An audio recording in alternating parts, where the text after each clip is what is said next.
기출문제 지금 전산세무 2급 같이 풀어보겠습니다.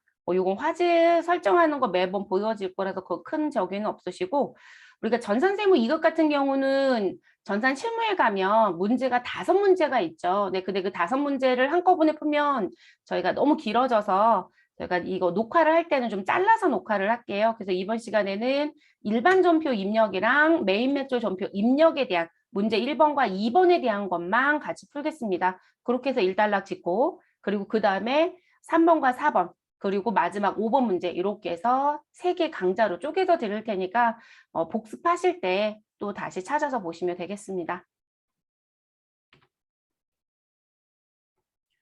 지금 배포해드린 거 묶음으로 드린 거 있으시죠? 네, 98에 시험 들어오시면 되시고요. 그리고 회사도 지금 5개 회사 묶어드렸어요. 그 묶어드린 거 한꺼번에 실행하셔서 아예 982번 주식회사 금성전자로 들어오시면 됩니다. 자, 주식회사 금성전자는 제조와 도소매, 그리고 부동산 임대업을 영위하는 중소기업이고요.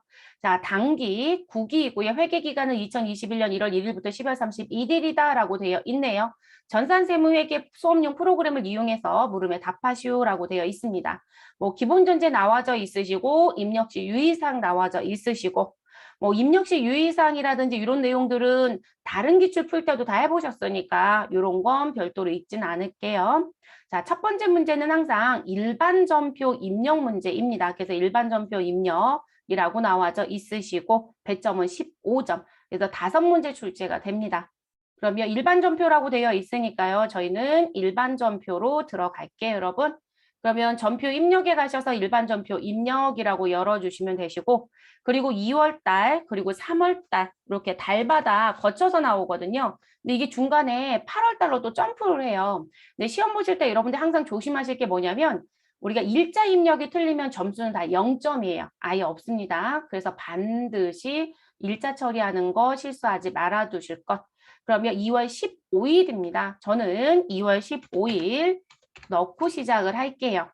자, 당사가 10%의 지분을 소유하고 있는 주식회사 한국으로부터 현금 배당 500만 원, 그리고 주식 배당 100주, 주당 액면가액 5천 원을 보통 예금 및 주식으로 수령하였다라고 되어 있습니다. 자, 여기서 중요한 건 여러분, 내가 주는 거냐, 받는 거냐. 제가 요 문제 말씀드린 적이 있어요. 본 수업할 때. 그래서 이 문제가 나 출제를 했더니 다 못하고 있더라. 분개해서 고민하고 있더라. 근데 여러분들이 꼭 기억해 주셔야 될 게 뭐였었냐면 내가 배당을 받는 경우가 있고 내가 배당을 주는 경우가 있다라고 했어요. 그러면 배당이라는 걸 놓고 봤을 때 주는 자. 자, 주는 자는 회계 처리를 전부 다 해야 되는 거죠. 그죠? 회계 처리를 다 해야 됩니다. 근데 배당을 받는 자가 있어요. 배당을 받는 자. 지금 여기 수령입니다. 그럼 받는 자는 회계 처리를 다 하는 게 아니라 누구에 대해서만 회계 처리한다?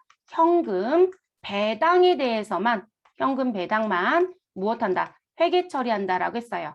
그러면 주식 배당은 어떻게 한다? 주석으로 공시하라고 했었죠. 그래서 주식에 대한 배당을 받게 되면 이 주식 배당은 회계 처리는 안 한다고 했습니다. 회계 처리는 없다. 그리고 내가 받은 주식의 숫자가 바뀔 것이다. 그리고 무엇이 우리 지금 현재 얼마 주고 샀습니다라고 하는 금액은 바뀌지 않지만 수량이 증가함에 따라 취득 단가가 무엇할 것이다? 내려갈 것이다. 그래서 수량과 단가를 무엇하라? 새로이 계산해서 주석으로 공시해달라. 이렇게 얘기를 했었죠.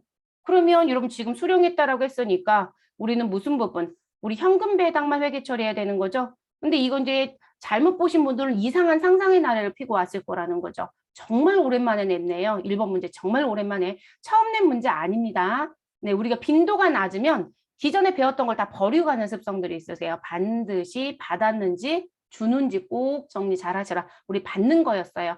그래서 현금 배당 500만 원에 대한 것만 회계 처리를 합니다.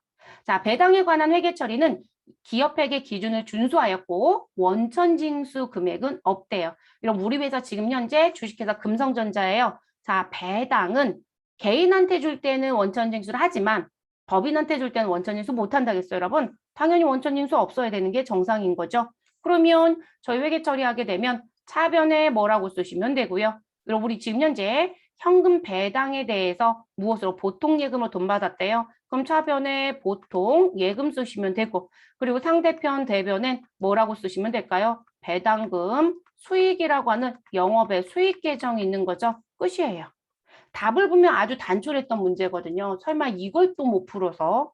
이거 생각보다 많이들 틀리세요. 그러니까 너무 오랜만에 나오면 원래 공부할 때 기억했던 걸 다 놓고 가세요. 이게 기출에 몰려 있으면 그래요. 그래서 지금 현재 첫 번째 문제는 냈던 문제이기도 하고 몇 년 만에 되게 오랜만에 낸 문제이네요. 입력하겠습니다. 차변부터 먼저 넣든 대변부터 먼저 넣든 상관없겠죠? 차변 넣어주시고 보통 예금 103번 넣어주시면 되시고요. 그리고 은행 얘기는 없으니까 입력하진 않겠습니다. 금액은 500만 원 넣어줍니다. 자, 상대편 대변 넣어주시면 되시고요. 우리 배당금 수익이라고 넣어주시면 되겠죠, 여러분? 자, 배당금 수익 선택해 주시면 되시고요. 영업의 수익 계정 903번에 있었네요. 그래서 500만 원 넣어주시고 마무리. 더 하실 거 있을까요? 없죠, 여러분? 자, 그 다음 3월 11일입니다. 자, 그러면 상단에 날짜를 3월 11일로 변경해 놔주시고 들어가 볼게요. 자, 정기 예금이 만기가 돼요. 원금 500만 원과 이자, 자, 이자 소득 49만 원, 원천 징수 세액 75,460원. 자, 이것이 보통 예금으로 이체되었다라고 합니다. 자, 원천 징수 금액은 자산으로 처리한다라고 했어요. 그럼 여러분 미리 낸 세금이라는 거죠? 그럼 미리 낸 세금이니까 뭐라고 써주시면 될까요? 아, 원천 징수 세액은 선납세금으로 처리하면 되는구나. 이 얘기가 되는 거죠. 그러면 회계 처리하시면 우리 차변에 누구 써주시면 되시는 거고요, 여러분. 우리 이자 소득과 그리고 원금이 보통 예금에 들어왔다고 했으니까 우리 보통 예금 써주시고 미리 낸 세금은 선납 세금으로 써주시면 되시고 상대편 대변에는 우리 무슨 법은 정기예금이 만기됐다고 했으니까 정기예금 계정 과목 그대로 써주시면 되겠습니다. 정기예금. 근데 여러분 어디를 봐도 은행 얘기가 없어요. 은행 얘기가 없으면 은행을 쓸 수가 없죠. 그래서 정기예금 써주시고요. 그리고 이자 수익이라고 써주시면 되겠죠. 그래서 이자 수익 49만 원에 대해서 우리 미리 낸 세금 얼마가 있었다? 7만 5,460원이 있었다. 이렇게 얘기가 된 거죠. 그러면 우리 이대로 회계 처리를 맞춰주시면 되는 거죠. 입력하러 가겠습니다. 어느 쪽을 먼저 쓰든 상관없어요, 여러분. 저 근데 대변부터 먼저 넣을게요. 대변에 우리 정기예금 넣어보도록 하겠습니다. 정기예금, 은행 안 주었으니까 그대로 넘어가시고 금액 500만 원 입력하시면 됩니다. 자, 같은 변 대변에 이자 수익이라고 넣어주시면 되겠죠. 자, 이자 수익은 901번에 있네요. 네, 901번. 그리고 금액은 49만 원 넣어줍니다. 자, 상대편 차변에 가시고요. 우리 보통 예금으로 들어올 땐 여러분 원천징수세액 75,460원이 빠지고 들어올 거잖아요. 그러니까 저는 선납세금 먼저 쓸게요. 자, 선납세금 먼저 기록하고요. 금액은 75,460원을 입력합니다. 그러면 549만 원 중에 75,460원 뺀 나머지 금액 차액 위쪽에도 뜨고 아래쪽에도 뜨죠, 여러분? 그럼 요 금액만큼이 보통 예금에 들어온 거겠죠. 그럼 같은 변 차변에 보통 예금 103번 선택해 주시고 금액 541만 4,540원 넣어주시면 되죠. 그러니까 분계를 하실 때 이게 손으로 정리하실 땐 계정 과목 정리만 정확하게 해놓으시고요. 그리고 내가 눈에 띄는 금액만 써놓으신다라고 하면 계산기 눌러서 차변 대변에 금액 안 써놓으셔도 실수 잘 안 하죠. 그래서 이렇게 넣어주시면 됩니다. 차대변 어느 쪽을 먼저 넣든 상관없다고 말씀드렸죠. 편하신 대로 합니다. 그래서 3월 11일자 정리 끝났습니다. 자, 세 번째 문제는 3월 15일이네요. 여러분 3월 11일자 문제도 자주 나와요. 그리고 세무급수부터 이제 조심할 게 있어요. 원천징수세액 75,460원이 우리한테 써줬잖아요. 저거 안 써주고 내는 출제자가 있어요. 그래서 우리가 은행에서 이자를 받게 되면 몇 프로? 우리 소득세 분명히 배웠죠. 몇 프로대죠, 여러분? 14%대요. 우리가 법인한테 징수할 수 있는 원천징수세액은 배당하고 이자를 지급하는 사람이 원천징수할 수 있어요. 근데 일반적인 배당은 원천징수 부분이 없어요. 법인이라 할지라도. 그래서 법인 같은 경우는 대부분 원천징수세액으로 발생되는 선납세금은 이자 부분밖에 없거든요. 근데 그게 14%예요. 거기다 지방소득세 10%가 붙으니까 15.4%대거든요. 그거 기억하고 들어가신 게 좋습니다. 그거를 낼 때가 있어요. 네, 전산 신문 문제 낼 때. 지금은 써졌으니까 고민할 필요 없죠. 자, 그 다음 3월 15일 문제 들어가 보도록 하겠습니다. 자, 업무와 관련된 자산을 취득하는 조건으로 서울시청으로부터 정부 보조금 5천만 원. 자, 이 중 50%는 상환 의무가 없는 지원금이고 나머지 50%는 3년 후 원금을 상환해야 된대요. 이를 받아서 보통 예금에 입금하였다. 정말 오랜만에 이런 문제 냈네요. AT가 사랑하는 문제거든요. 전사는 이렇게 자주 안 내거든요. 그러니까 대부분 AT 준비했던 분들이 시험을 보고 나시면 정부 보조금 문제가 진짜 많다고 하거든요. 그럼 국가한테 5천만 원 받아서 어디로 입금했대요? 보통 예금이요? 저 위쪽으로 쓸게요, 여러분. 3월 15일 위쪽으로 분계를 쓸게요. 그럼 차변은 벌써 결론이 끝났죠. 누구 써주시면 돼요? 보통 예금 5천. 자, 그리고 상대편 계정 대변엔 누굴 쓸 거냐? 국가한테 돈을 받았는데 우리한테 중요한 건 무엇이다? 자, 50%는 상환 의무가 없고 50%는 3년 후에 원금을 상환해야 된대요. 자, 그럼 여러분 상환 의무가 있고 없고 구분하셔야 되죠. 상환 의무가 없는 건 우리 자산을 취득하는 데만 쓰면 우린 결격이 없어요. 그러면 그 부분은 뭐라고 쓸 것이다. 정부 보조금이라고 써주시면 되겠죠. 이번에 정부 보조금 냈으니까 정부 보조금 씁니다. 여러분 국고 보조금을 안 냈으니까 정부 보조금 써주시고요. 대신에 보통예금으로 입금받았고 보통예금 통장에 잘 갖고 있다가 뒤에 가서 무엇할 때 자산을 취득할 때 그 돈을 써야 되죠. 이거 다른 용도로 쓰면 불법이에요. 문제되거든요.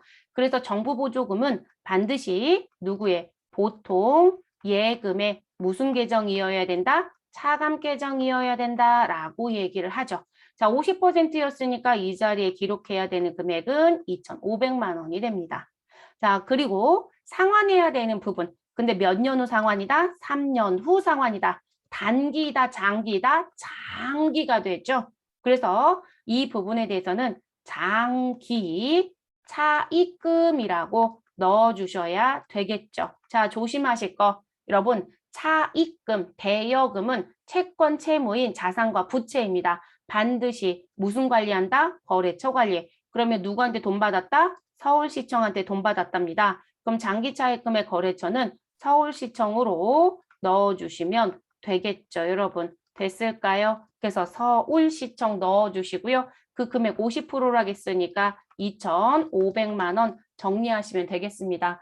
우리가 대체적으로 돈을 받을 때 이렇게 두 개를 한꺼번에 받기도 해요, 여러분. 그래서 우리가 반드시 국가한테 지원받는 돈이 있으면 상환 의무가 있느냐 없느냐 구분하시는 게 원칙. 그래서 상환 의무가 있는 보조금은 무엇 하시는 것이고 우리 차입금으로 대체한다. 근데 이게 단기인지 장기인지는 구분하셔야 돼요. 대부분 정부 보조금 단기짜리가는 거의 없기는 해요. 짧아야 2년이긴 하지만 어쨌든 요건은 봐야죠. 만들기 나름인 거니까.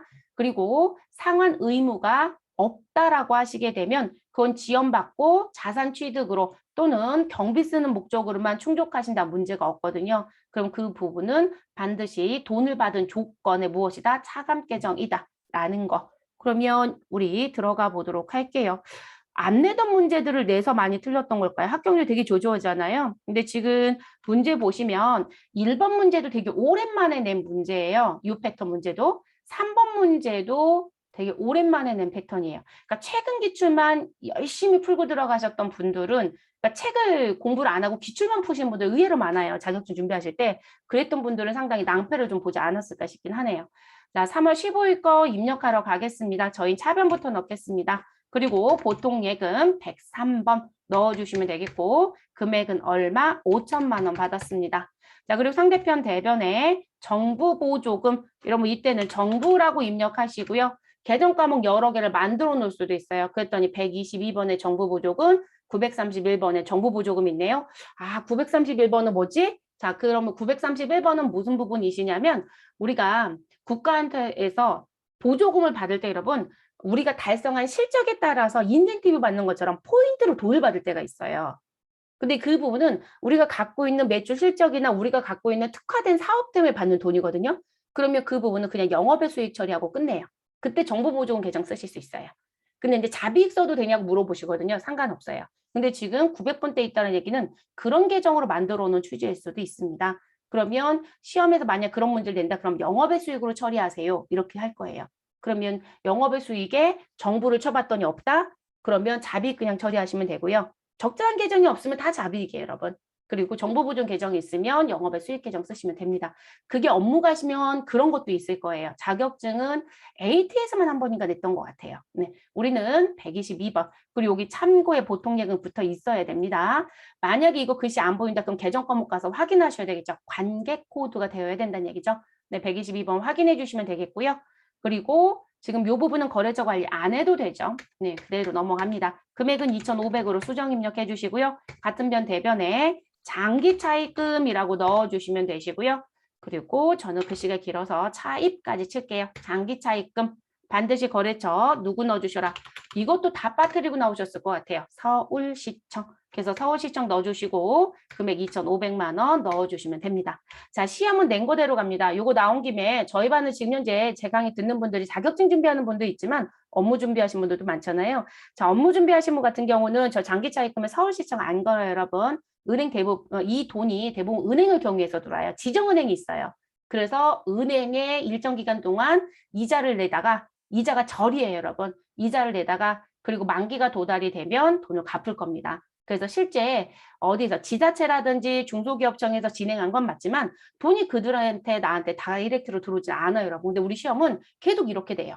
네, 시험은 그래서 서울시청 주면 반드시 걸어줍니다. 근데 업무는 대부분 은행이 중간에 개입이 될 겁니다. 그럼 여기 은행 코드 관리해 주시면 됩니다. 네, 업무는 그렇게 가시고 시험은 시험에서 준 거대로 갑니다. 됐을까요? 자, 이렇게 정리. 그 다음 4번 문제로 넘어갈게요. 자, 8월 15일이네요, 여러분. 달 좀 바꾸고 가겠습니다. 상단에 올라가서 8월 15일로 변경. 자, 주식회사 당진으로부터 제품 매출 후 외상 매출금 483만 원에 대하여 조기 회수에 따른 우리 매출 할인액, 할인율은 2%입니다. 라고 되어 있습니다. 그래서 2%를 차감한 나머지 금액이 보통 예금으로 입금되었다. 다음, 부가가치세는 고려하지 말 것. 그렇죠. 우리 매출과 관련된 할인, 애누리, 환입이 있으면 부가가치세법상 과세표준에서 제외해야 되는 금액이죠. 그러니까 수정세금 계산서에 들어가야 되는 게 맞아요. 근데 고려하지 말래요. 그럼 일반 적표에 넣고 끝내시면 되겠죠. 자, 그리고 무슨 부분에 대해서 외상매출금 483만 원에 대해서 그러면 여러분들 다 뭐 가지고 계실까요? 계산기 다 갖고 계시겠죠. 그럼 할인율 2%라고 했으니까 483만 원에 대해서 우리 2% 계산을 해야 되겠죠. 그럼 그거부터 계산할게요, 여러분.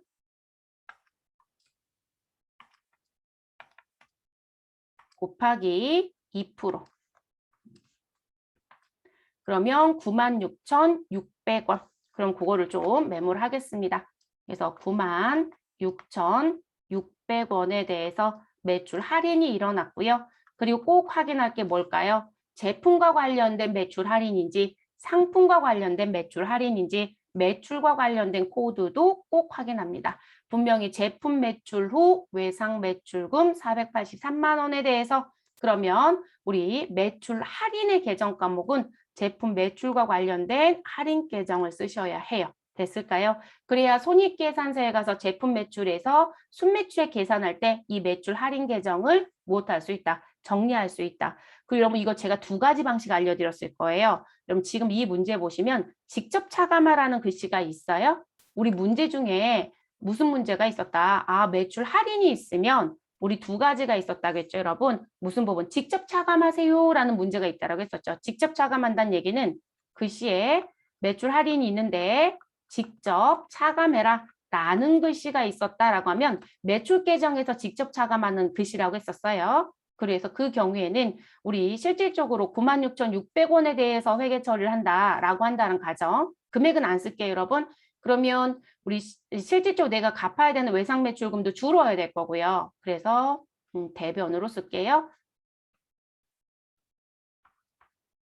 대변에 지금 외상 매출금도 무엇해야 될 것이고 딱 요 금액만 쓸게요, 여러분. 96,600원이 감소해야 될 것이고 그리고 우리 무슨 부분? 제품 매출 금액에서 무엇 하겠다? 마이너스 96,000. 부가세 고려 안 할 거예요, 여러분. 600원을 감소시키는. 이게 직접 차감이었죠. 근데 지금 직접 차감 글씨 없어요, 여러분. 그럼 직접 차감 글씨가 없을 땐 무엇 하셔야 된다? 우리 매출 할인 계정 쓰라는 얘기가 되는 거죠. 그거 조심하셔야 되는 부분.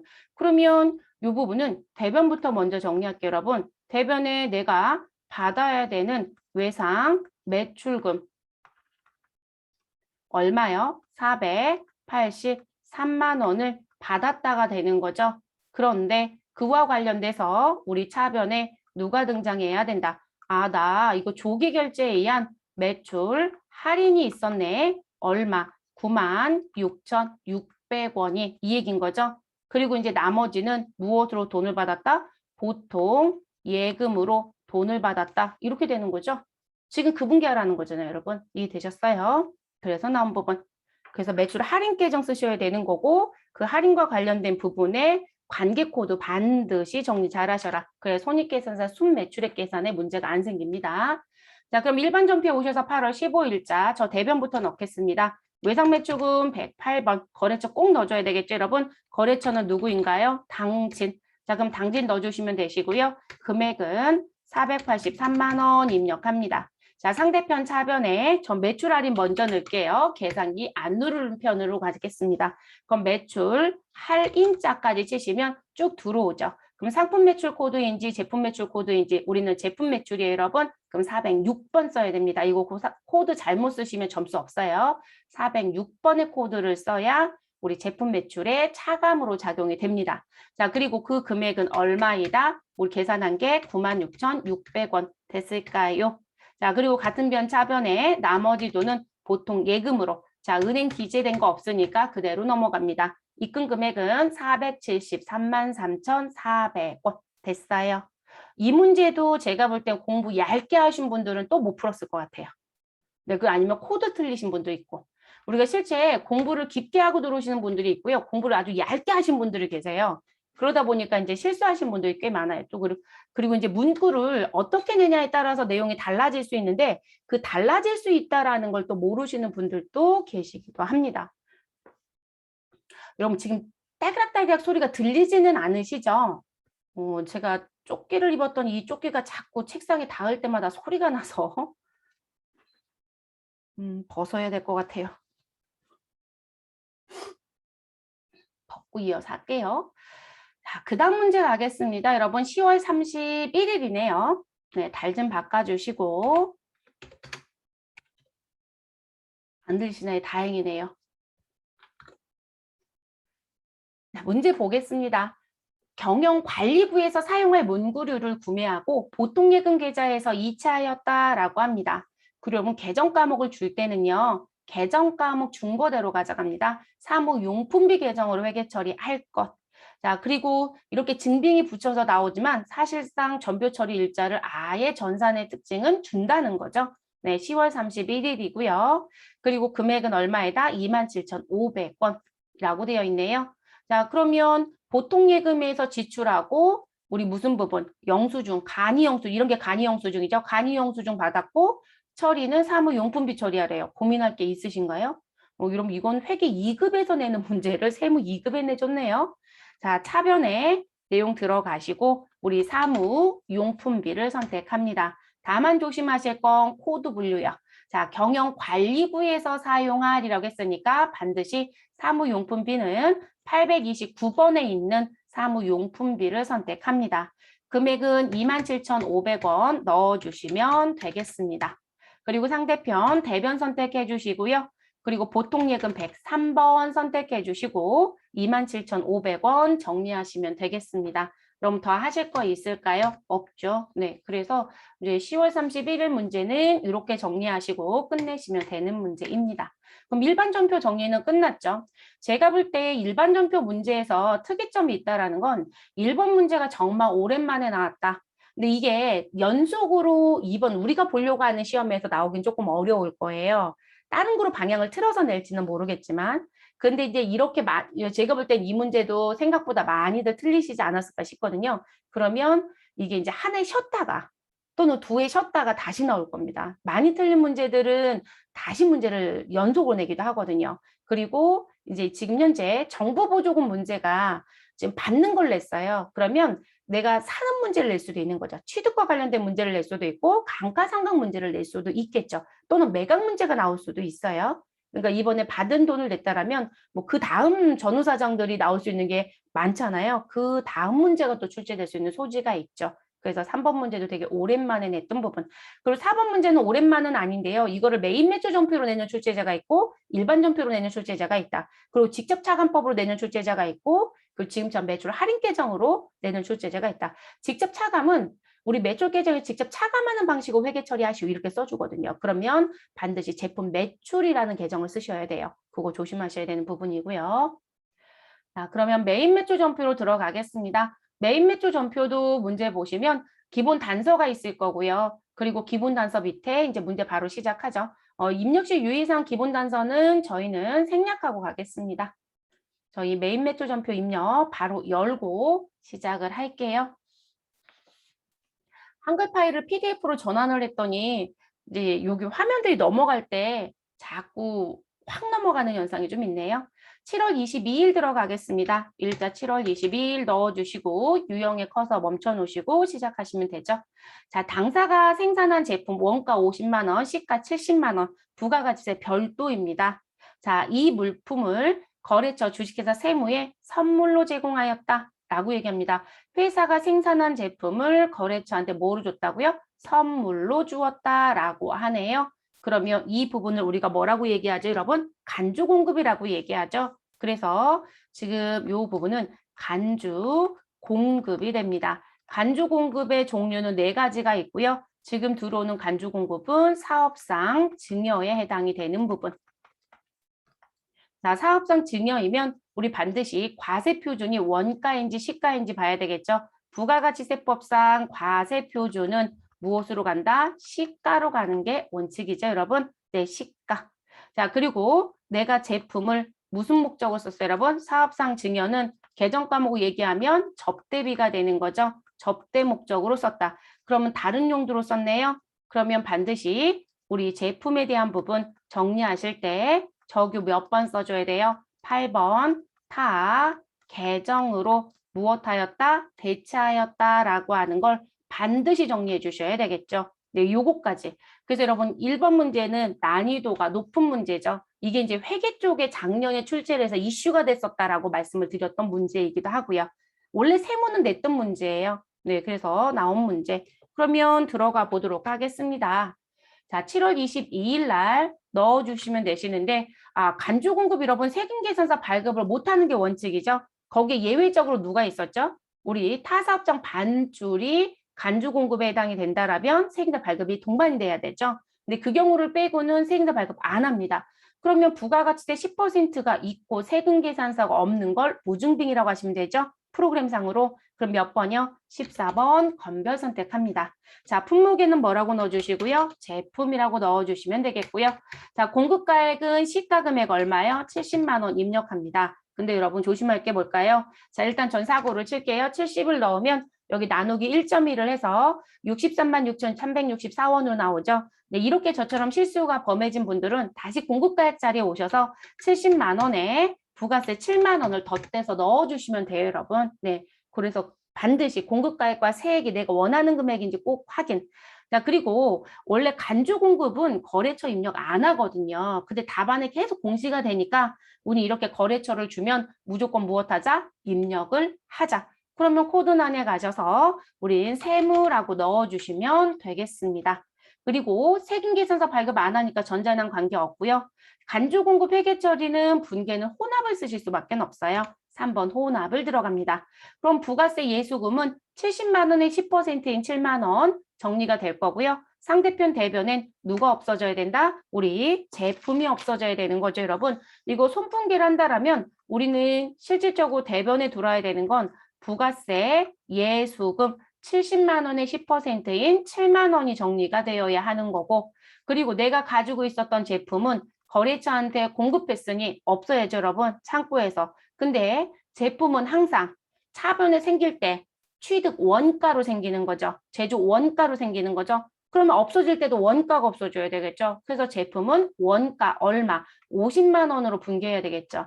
이거를 또 정리 못 하신 분도 또 틀렸겠죠, 여러분. 그래서 이 부분. 그리고 반드시 우리 이 부분은 무슨 부분? 매출 원가로 보내지 못했잖아요, 여러분. 그래서 적요 번호 몇 번을 걸어주셔라. 우리 적요 8번을 꼭 걸어주셔라 라는 거죠. 타 계정으로 보냈습니다 라는 부분. 이렇게 정리가 돼야 되고, 그리고 상대편 차변에는 이 두 금액을 합쳐서 모두 다 뭐라고 정리하자? 비용 인정할게. 무엇으로? 접대비로. 그래서 그 금액이 얼마이다? 57만 원이다. 근데 이제 조심할 게 있죠, 여러분. 접대비 계정 과목을 정리할 때요. 우리가 고민할 게 뭘까요?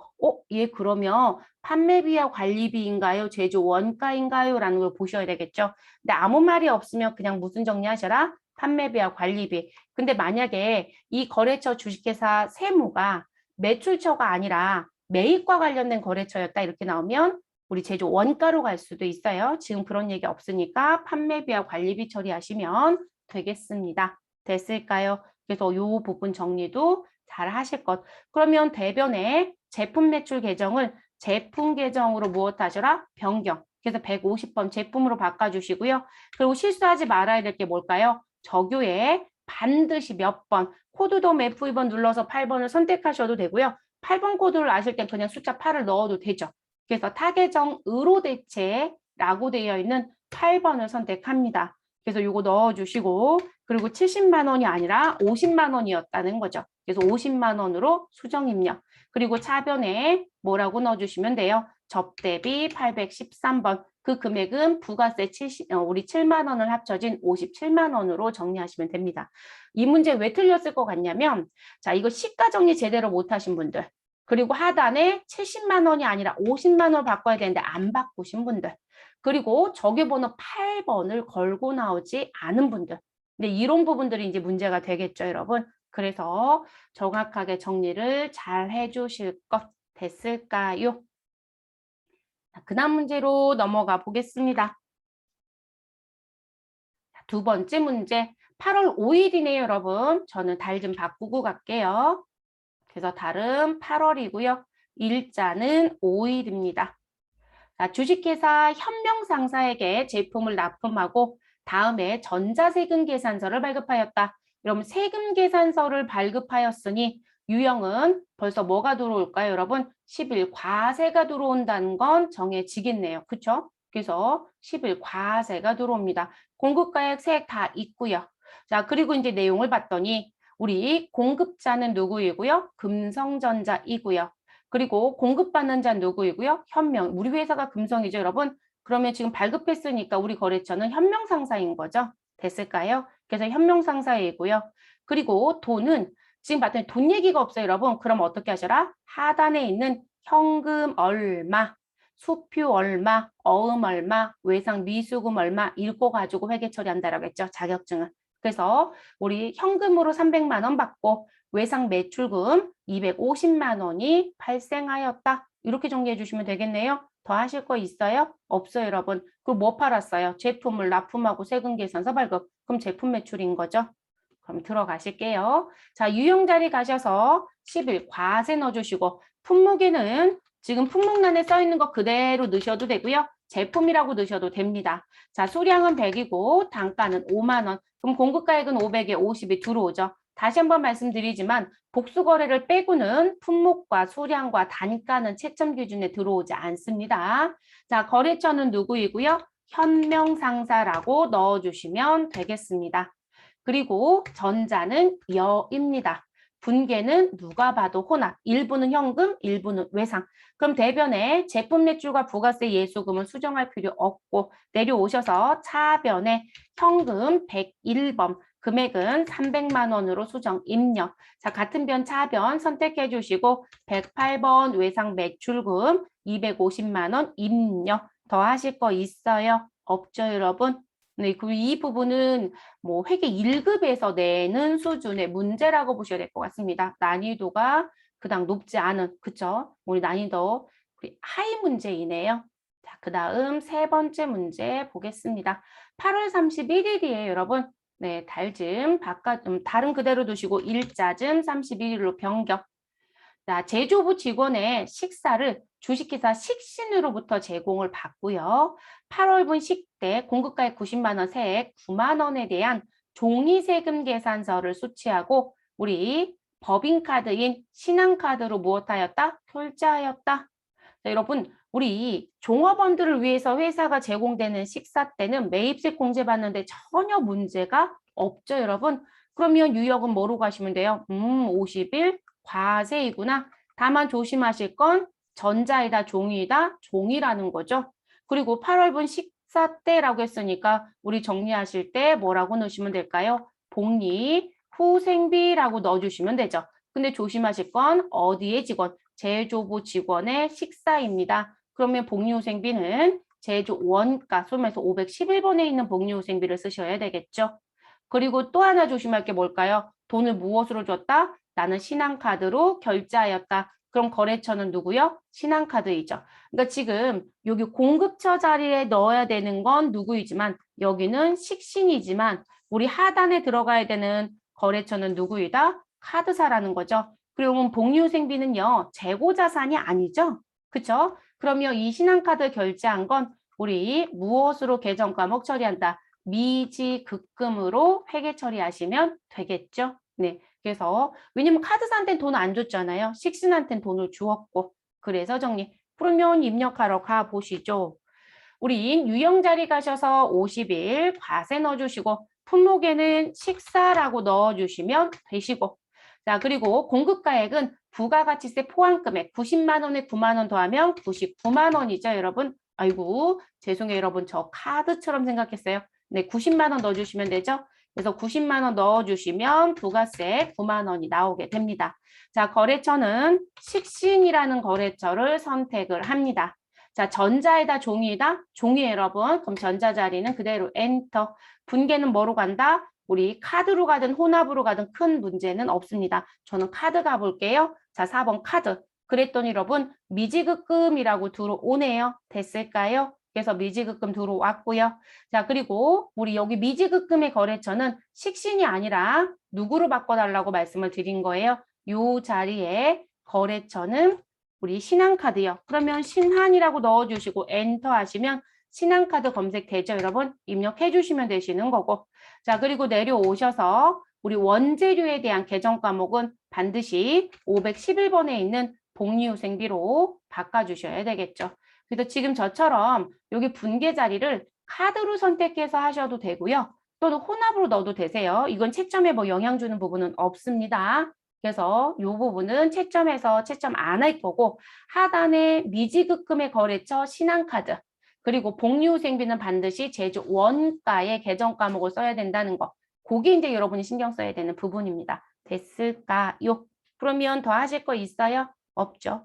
그리고 또 복수 답안 나오겠죠, 여러분? 그쵸? 우리 차변에 비용이 등장하면 대변의 카드는 무슨 부분? 미지급금 또는 미지급 비용이라고 답안이 공지가 된다고 했었죠. 저는 미지급금으로 정리하겠습니다.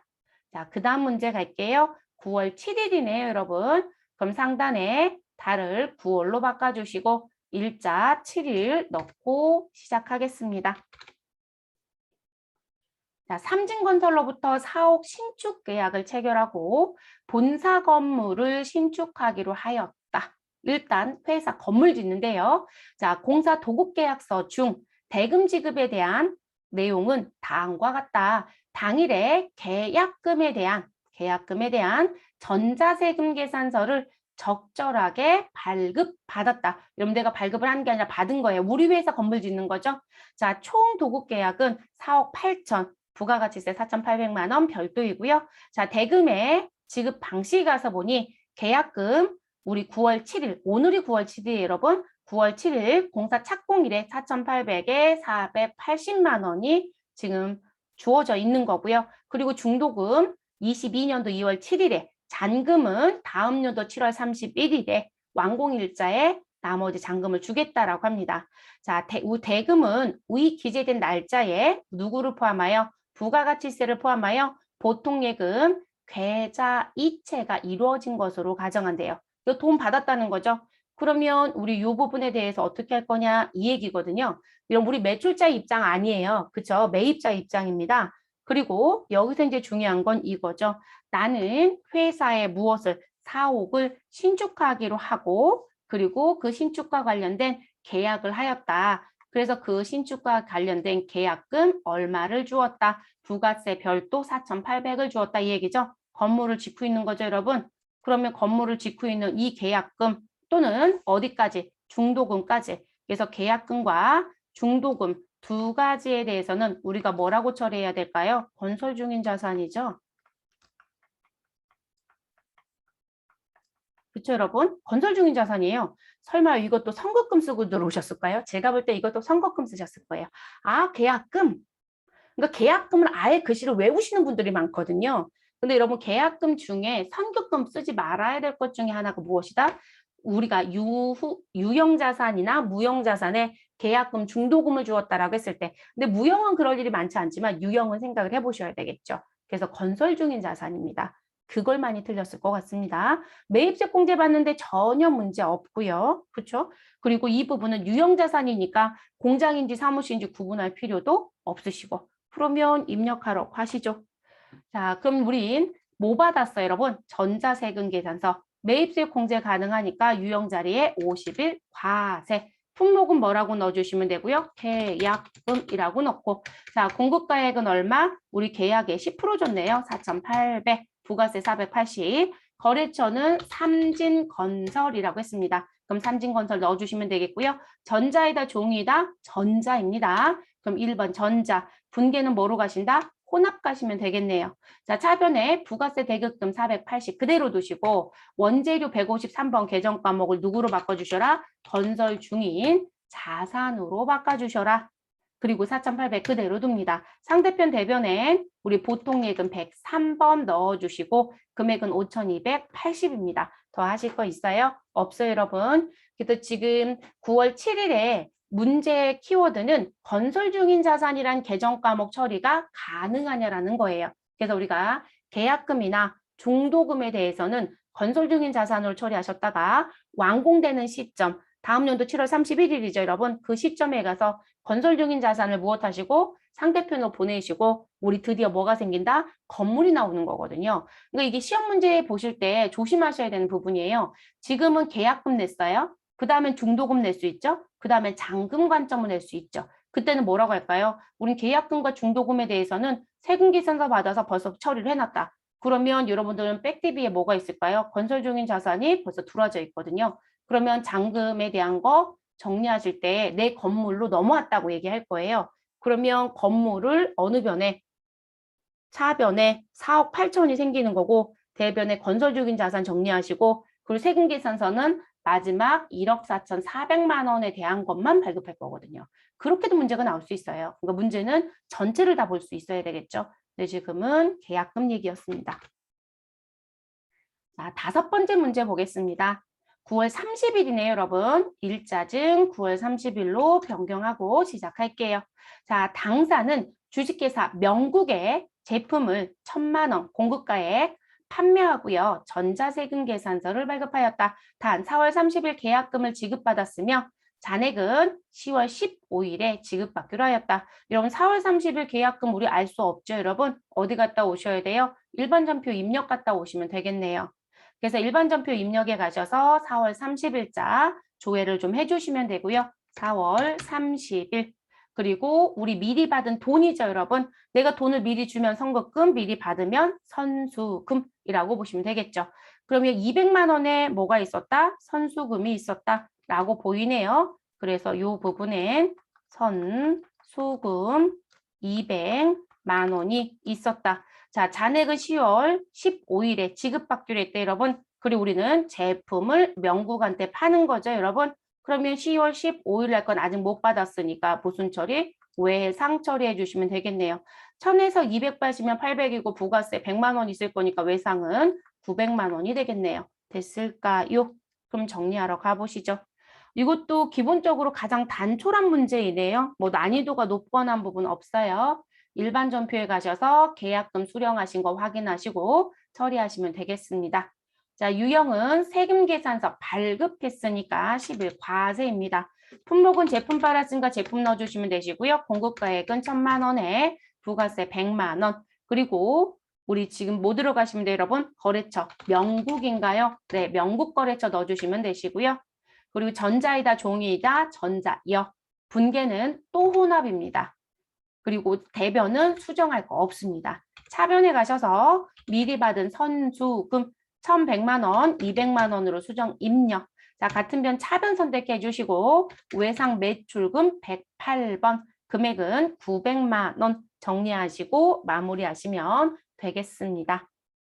더 할 거 남았을까요? 5번 문제 없죠, 여러분? 그래서 이렇게 정리.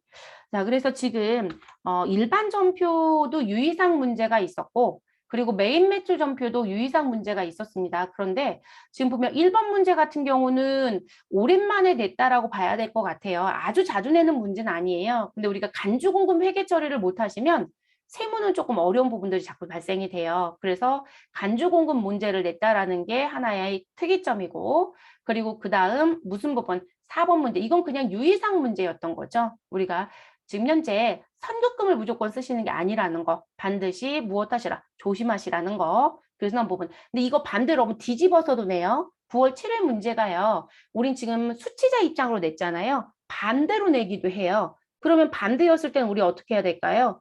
지금 여러분 9월 7일 날 계약금을 받았고 다음 연도 2월 7일 날 중도금 그리고 마지막 우리 잔금이 다음 연도 7월 31일이에요. 그럼 기간을 따져보면 뭐가 된다? 우리 부가가치세법상 중간 지급 조건부가 되죠.